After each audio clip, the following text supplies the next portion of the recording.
Meeting झाली नितीन गडकरी यांच्या उपस्थितीमध्ये. द्वारकाचं जो नाशिकचं एक महत्वाचं तिथं तो हे चौक आहे, त्या संदर्भात नेमकं काय निर्णय झालेला आहे आणि कधीपर्यंत तो जे इम्प्लिमेंटेशन केलं जाईल? कालच्या त्या बैठकीच्यासाठी नाही, परंतु मी माझ्या मतदारसंघातल्या प्रश्नांसाठी मी त्या ठिकाणी गेलेली होते आणि गेली 8-10 वर्ष मी त्या उड्डाणपुलाच्या विषयांमध्ये आपण बघत असाल की मागे मी गडकरींची 8 वर्षांपूर्वी भेट घेतली होती आणि त्याच्यानंतर गडकरी साहेबांनी जवळपास 11 कामं जी आहेत त्याच्यामध्ये मंजूर केली आणि त्याच्यामुळे उड्डाणपुलावरती असलेला एंट्री एक्झिट वाढवण्यात कन्नमवार पूल जो आहे हा 2 वे करण्यात आला. मुंबई केकेवाक कॉलेजच्या इथं ज्या खूप मोठ्या प्रमाणामध्ये अपघात घडत होता तिथं देखील फ्लायओव्हर नवीन करण्यात आला. अशी अनेक कामं जे माननीय नितीन गडकरी साहेबांनी मंजूर करून दिली होती. पण द्वारकाचा जो प्रश्न जो आहे हा अतिशय गहन होता. त्या ठिकाणी अतिक्रमण खूप मोठ्या प्रमाणामध्ये होतं आणि जे काही अंडरपासमधले त्याचे जे एक्झिट बाहेर काढलेले आहेत ते रस्त्याच्या मध्ये आहेत, त्या काही ठिकाणी चुकीच्या पद्धतीने झालेल्या आहेत आणि म्हणून गडकरी साहेबांची भेट घेण्यासाठी मी गेले होते. तर त्या ठिकाणी अंडरपास करावा आणि ज्याच्या माध्यमातून सारडा सर्कलवरून जाणारे जे लोक आहेत ते काठेगल्लीच्या इथं अंडरपासमधून बाहेर पडतील आणि त्यामुळे द्वारकेवरची ट्रॅफिक जी आहे ही कमी होऊन जाईल. आणि त्याच्यामध्ये 2 विषय त्याच्यामध्ये आदरणीय मुख्यमंत्री महोदयांनी गडकरी साहेबांनी देखील सांगितले की जो काही समृद्धी हायवे जो आहे, समृद्धी हायवेवरून द्वारकापर्यंत येणारा जो रस्ता जो आहे तर त्याच्यामध्ये खूप मोठ्या प्रमाणामध्ये काही अडचणी होत्या, त्या दूर करण्यासाठी समृद्धी हायवे जिथं सिन्नरला उतरतो तिथून काही रस्ता जो पूर्ण जो आहे आपल्या इथं नाशिकमध्ये द्वारका पॉइंटवरती येणारा हा 6 लेन करण्यासाठीचं त्यांनी सूचना केलेल्या आहेत. आणि द्वारकेला जे आपल्या द्वारकेपासून म्हणजे नाशिक रोड पासून ते द्वारकेपर्यंत जो येतोय तो 6 लेन्स विथ फुटपाथ करण्यासाठी सांगितलंय आणि त्याच्यामध्ये हा अंडरपास पण.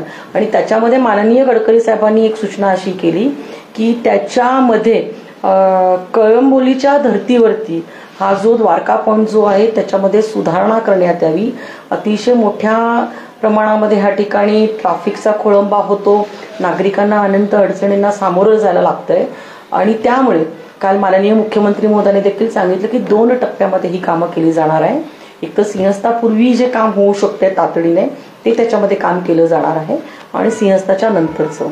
आणि आज अंडरपास जर आपण बघितला असेल जो आपल्याकडे आता आहे द्वारका पॉइंटला, तो गेल्या 10 वर्षामध्ये वापरला जात नाहीये.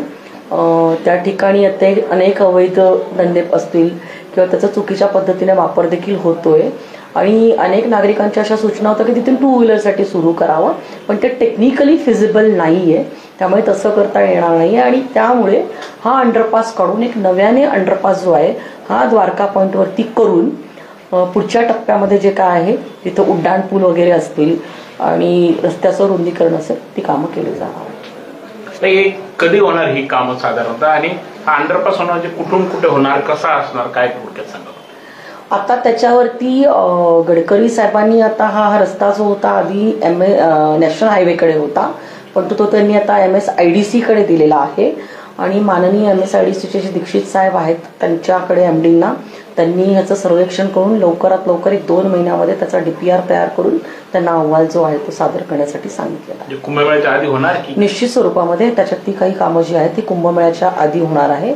आणि काल जे काही प्राधिकरणाची बैठक होती त्याला मी काही अपेक्षित नव्हते, परंतु मी माझ्या मतदारसंघाच्या काही कामांनिमित्तानं गेल्यानंतर तिथं ती बैठक चालू होती आणि त्याच्यामध्ये अनेक रस्त्यांची जी कामं जी आहेत त्याच्याही सिंहस्थाच्या दृष्टिकोनातून ती बैठक होती. ते नाशिक रोड ते तुम्ही जे द्वारका म्हणलात एक्झिस्टिंग रोडलाच मोठं करणार आहेत की पॅरलल काही परत करणार आहेत? नाही, एक्झिस्टिंग जो रोड आहे त्या रोडलाच फुटपाथ म्हणजे फेस टू फेस ज्याला आपण म्हणतो की आज नागरिकांना चालण्यासाठी कुठं जागा नाहीये तर तो फुटपाथ फेस टू फेस आणि अतिशय चांगल्या पद्धतीचे सर्व्हिस रोड असतील त्याच्यामध्ये आणि उड्डाणपूल देखील असेल की जेणे जो आज ट्रॅफिकचा खोळंबा द्वारका पॉइंट पासून ते नाशिक रोड पर्यंत होताना जो सगळ्या ठिकाणी होतोय तो खोळंबा जो आहे त्याच्यामधनं दूर होईल. अजून एक मागणी होती गेल्या अनेक वर्षांपासून नाशिककरांची, थेट द्वारका ते नाशिक रोड ब्रिज व्हावं, ते तुम्ही गडकरी साहेबांसोबत बोललात की?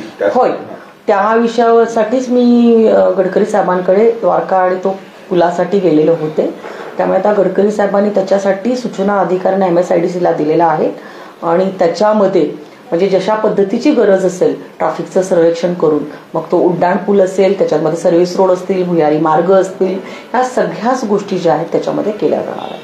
त्याचा DPR जे आहे पुढच्या 2-3 महिन्यामध्ये तयार करून त्याची कामं जी आहेत त्याला टेंडर प्रक्रिया असेल, वर्कआउट असेल, हे लवकरात लवकर या 2-3 महिन्यामध्ये करून ती कामं केली जाणार आहे.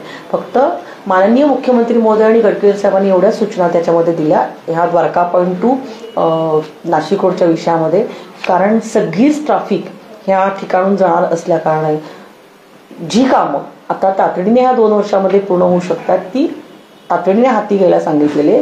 बाकीची कामं जी आहेत, बाकीचं काम जे आहे ते आता मंजूर करून घ्यायचं आणि मग त्यानंतर त्याला सुरुवात करायची सिंहस्थानंतर. Okay okay thank you. Thank you. Thank you.